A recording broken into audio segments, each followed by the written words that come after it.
What's up YouTube, Saf here on Super Saf TV, and in this video we're going to be looking at the key differences between the iPhone 6s and the iPhone 6. So the 6s was just announced yesterday, and if you're thinking of upgrading from the 6 to the 6s, or if you want to get a new iPhone and you're not sure if you should spend the extra money on the iPhone 6s, then hopefully this video will help you make those decisions.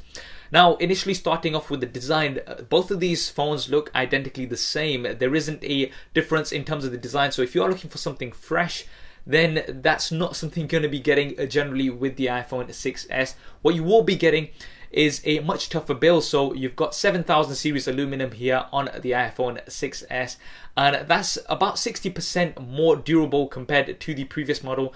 So it's going to be less prone to bends and things like that. So if you've got it in your back pocket or something, then that's going to be less likely to bend compared to the iPhone 6. Now, this was more of a problem with the iPhone 6 Plus, so it wasn't much of a problem on the iPhone 6 anyway, but it is nice to know that you have a tougher build here. Now, the other thing that you have is a rose gold version. So this is a new color, brand new color that Apple have introduced. So if this is something that you like, then this is only available on the iPhone 6s. It's not available on the iPhone 6. And the other thing that Apple have done now is that they've removed the gold version from the iPhone 6 lineup as well. So if you're going to be getting it directly from Apple, then you're not going to be able to pick up the gold version for the iPhone 6. If you pick it up from somebody else, for example secondhand, then you might be able to get hold of that option, but you just have the silver and the space grey options on the iPhone 6.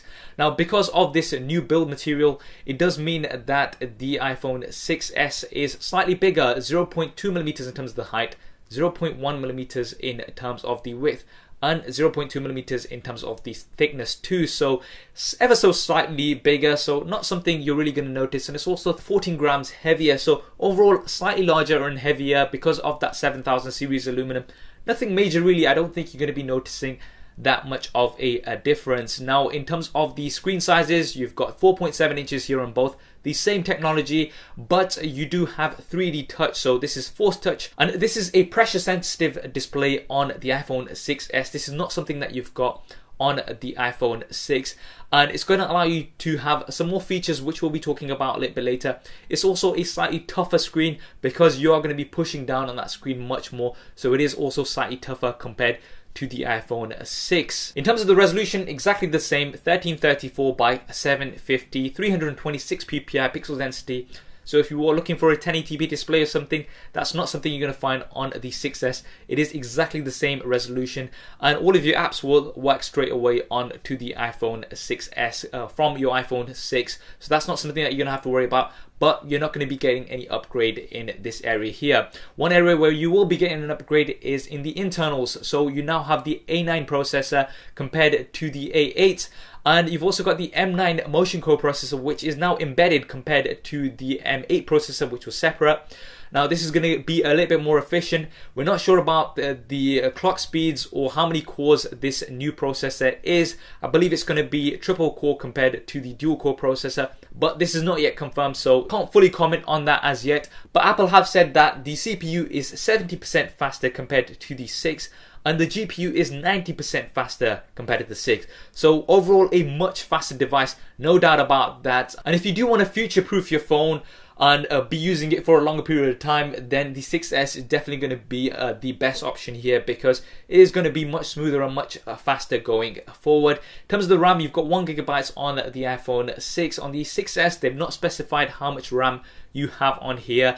It might just be 1GB, but this is not something that's yet confirmed. In terms of the storage options, you still have 16, 64 and 128 gig on the iPhone 6s, but on the iPhone 6 they have now removed the 128 gigabyte version. So if you are going to be buying that new from Apple, then you only have the options of either 16 or 64 gigabyte versions. Something to bear in mind. I wish that Apple had gone for a 32 gigabyte base model on the iPhone 6s, but unfortunately this is not here. Now let's look at the cameras. So on the iPhone 6 you have an 8 megapixel rear facing camera with an f2.2 aperture. On the iPhone 6s, you have a big improvement here, a 12 megapixel rear-facing camera. It also has an f2.2 aperture, but they were also talking about trench isolation technology, which sounds very complicated, but basically that means you're going to be also getting more accurate colors. Another new feature that you've got here on the iPhone 6s is what they're calling live photos. So whenever you take an image, it's also going to take a clip of 1.5 seconds before and after.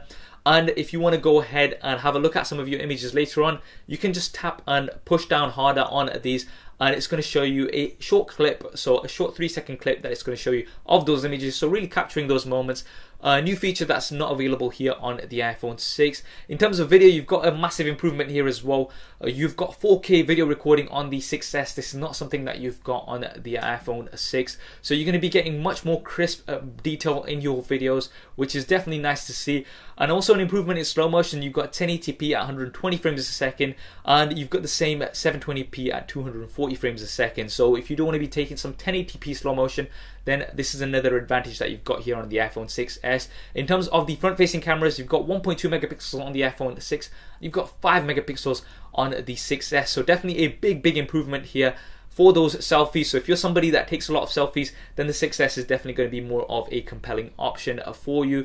They've also got what they're calling a retina flash. Now this isn't a flash, dedicated flash on the iPhone 6s, but it's going to illuminate the front screen to give you some more light in those low light situations. So it's using your screen as a flash.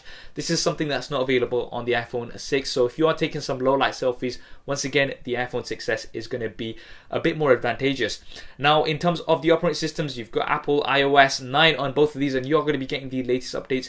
You'll be getting some more features with the iPhone 6s with Force Touch. So Apple have included 3D touch technology, so definitely an awesome feature here. And what that's going to allow you to do is, for example, if you're in your emails, you can tap down to get a preview, or you can push down harder, and that's going to open up the email. So it's got lots of these features. I mean, Facebook as well as Instagram are on board as well, and Apple have opened this up to developers. So you're going to be getting a much more sort of smooth and intuitive experience with the iPhone 6s compared to the iPhone 6. Touch ID is present on both of these with Apple Pay, so this is the same here. But the iPhone 6s does have Touch ID Generation 2, so this is twice as fast as the iPhone 6. Now the iPhone 6 already has a great touch sensor. I mean, the fingerprint sensor on the home button of the iPhone 6 is definitely one of the best out there already, and that's been improved to be twice as fast. So a great touch here and a welcomed improvement. You also have some more improvements here in terms of connectivity. The iPhone 6s has LTE Advanced, so it's going to give you much faster LTE speeds. They're saying up to 2 times faster. You've also got Wi-Fi with MIMO technology, so that's going to give you faster Wi-Fi, and also Bluetooth 4.2 compared to Bluetooth 4.0 on the iPhone 6. So a few more improvements here. So if you're after those speeds, then once again the 6s is going to be a good option here. Now in terms of the batteries, they've not specified what the battery size is on the iPhone 6s.